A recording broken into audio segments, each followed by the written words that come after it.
Nice.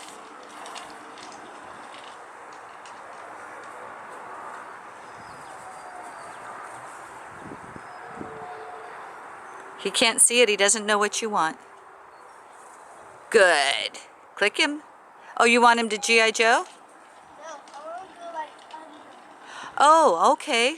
So hold it there, but don't put it completely on the ground. Oh, my mistake. It's okay.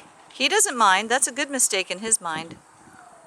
Okay, so when he starts coming to you, slowly bring it between your legs.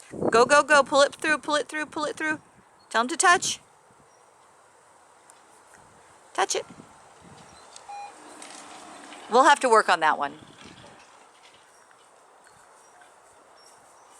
Let's see.